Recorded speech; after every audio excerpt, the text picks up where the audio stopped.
I didn't hear action, did I? No. Ready? Did she take a beat or something? Yeah. Okay. Action.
I wanted to explore the web series format. It was something I had thought about doing for a while, but I didn't really know much about, and it just seemed like a cool, different idea. I've already been down the feature film path a number of times. I know how that works. I guess I came up with the story in 2009. It was after we were done with Rhineland. That was my previous feature film, World War II film.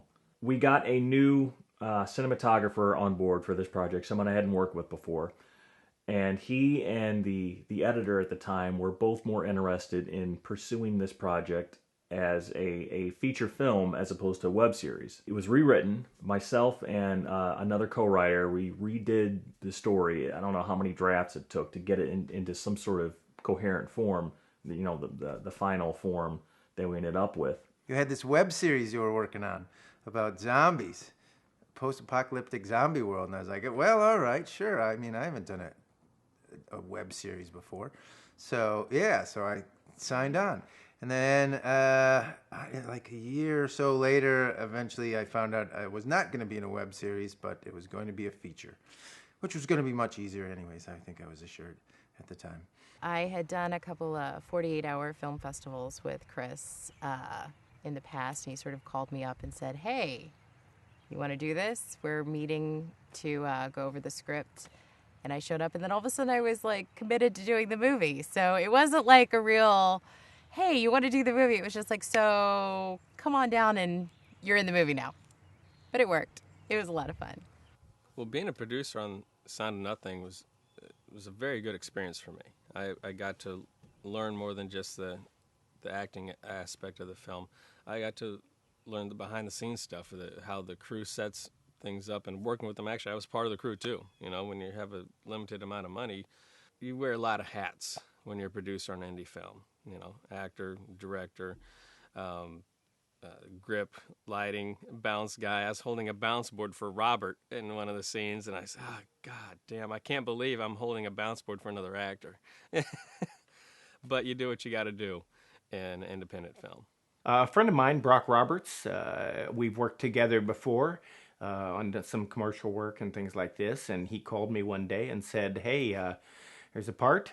It was with a guy that I had never worked with, and a group I'd never worked with, 88 Millimeter Productions, and Chris Grega, and Brock assured me that this would be a good production. So, Brock brought me in, and I appreciate it because it did. It turned out to be a nice thing, really nice thing. I kind of think of this movie as sort of a post-apocalyptic Western. To me, it has a lot of classic Western elements. You've got the good guy, you've got the bad guy, you've got sort of showdown elements, and they're living sort of a frontier lifestyle. It definitely seemed like you wanted to make a Western. So this is how you got around doing that. There's been 1,000 movies about what happens right when the world ends and the dead rise and all that. This addresses after all that's passed, and now you're just kind of living your life in this mostly barren world that has a new set of dangers, the undead. But that's not really the main problem. The main problem is just, survival, just, getting enough food to eat and having a roof over your head and just coping with boredom. George is a ex-Army medic, and he basically rescues a young lady, and because he did that, he's kicked out of his unit early on and must fend for himself. And so he then goes off into the woods, does his own thing, and where we catch up with him is like 7 years later. So he now has a teenage daughter, and they're living in this world where things have kind of settled down. There's routines. Everybody kind of knows what's going on.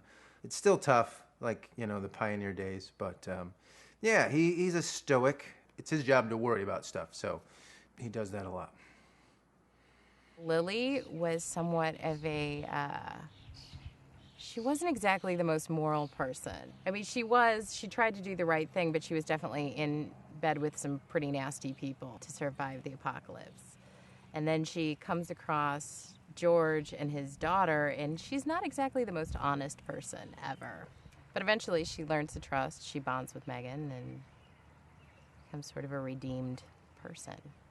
Wallace he believes he's in charge of his own world. He's not much interested in ethics or that kind of thing. He's about power, he's about control, and he's pretty much willing to say or do anything to forward his personal agenda.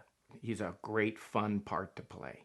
Stuckey is a guy who does what he is told by his commanding officers. There's probably no rules in the post-apocalyptic world. He'll still probably follow the leader because he's not quite the leader. The great thing about shooting in the Metro St. Louis area is that within like a 20-mile radius, there are so many really great locations that are available to you. I mean, you've got the river, you've got the city, you've got woods, you've got farms, you've got suburbs. It's just really sort of a cornucopia of cool stuff that you can draw from. And since we're not really a filmmaking mecca like either coast, people are usually pretty happy to let you use their locations for a minimal or maybe even no fee at all. It's just kind of unique shooting here, and people are generally pretty excited and helpful. And that's one of the things that kind of keeps me working in the area, because there's just so much to draw from, so many resources, and you have to expend relative little amount of energy to get them, and that's really helpful. Primarily, I didn't want to look at other zombie films and use them as a frame of reference, particularly because I don't view this as a zombie film. I think it's a family film, really. So I really wanted to utilize what rural life is like for real people, and instead of adjusting our production to somebody else's production, make the design based around people's lives and how they would normally live them, and then add in those elements that make life difficult. If I had to pick my favorite scenes, one is entering the YMCA, the very first time that George and Megan and Lily enter this building. This was an awesome location. We had an abandoned YMCA in Granite City, Illinois. We had full access to it. And just a scene of them sort of creeping through this abandoned building, which we had to do very little set dressing for. I mean, it was what you see is how it actually was. That was one of my favorites, sort of the tension of them walking through these abandoned hallways, the zombies in the pool, which of course would come up later on in the film. That was a really neat scene. And then I guess the steel mill, also shot in Granite City, Illinois, this huge sort of Blade Runner looking building, which was another great find. That was another one of my favorite scenes, just because it just added a scale to the movie, I thought, and it added a certain, I don't know, sci-fi-ness, if that makes any sense. It just looked really cool. Our primary location was a farmhouse in rural Missouri. That's where we spent a lot of time. That was a wonderful location. We had great resources there, and we were able to keep our gear there and keep our sets in place there. It was built in the 1840s. It was actually a semi-working farm. People didn't live out there throughout the year. It was kind of a summer place for the owners, but they still kept horses, and they kept cows, and they had some donkeys, and there might have been a buffalo out there, I don't remember. But one of the interesting challenges was working around the animals. The biggest problem was the sound. Shooting a movie like this outside in the farmhouse, the barn, we had cows coming up all the time, making all kinds of noises, and horses. And then at one point, when spring started to come around, we had frogs in the damn pond making noise. We had a frog wrangler. We had a horse wrangler, me, a cow wrangler. I did that as well because I was one of the only actors that lives out in the country. So apparently everybody thought I was a cowboy or something, and they made me wrangle all the wild animals in stock. It was great. I've always liked the post-apocalyptic genre. I've always wanted to do a zombie movie. I just wanted to do something that was a little more low-key, something that wasn't all blood and guts and gore. I was lucky enough to work with Rachel Reichenberg, and she did hair and makeup for the film and is incredibly talented.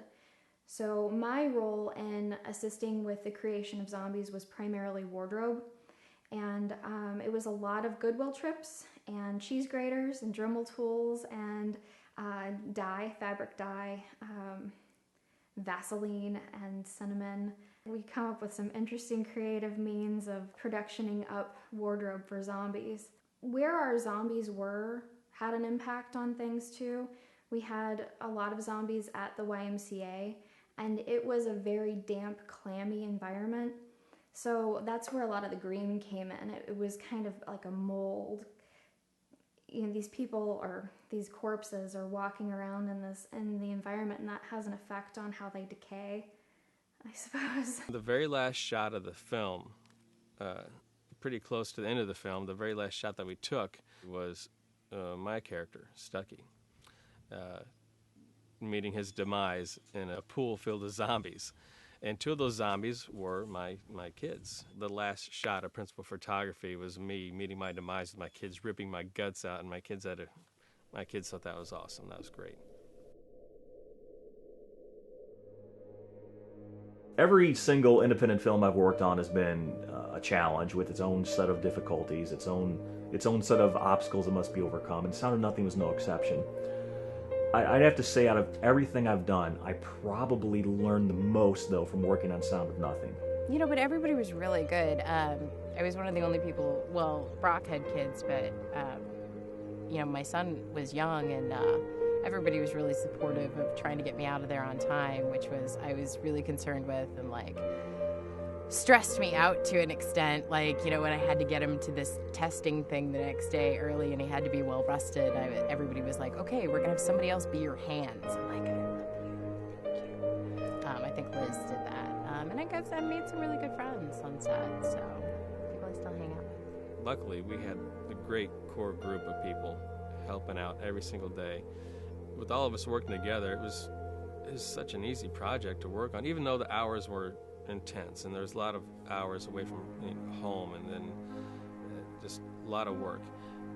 We all seemed to come together pretty well, and everybody's helping each other. It was a very easy cast and crew to work with. Oh, they were great. Yeah, I had never worked with any of them. I mean, especially, you know, Melissa and Maggie. Those two I loved working with them. And then the gang of characters that would come out every weekend. It was good times. I would probably do things differently, but I say that after every movie I make. You know, it's like as soon as you wrap production, you want to go right back to the beginning and start over again. And I think everyone probably feels the same way, from, you know, the micro-budget filmmakers all the way up to Hollywood. It's like as soon as you're done, it's like the director anyway is like, damn, I wish I could go back and do that again.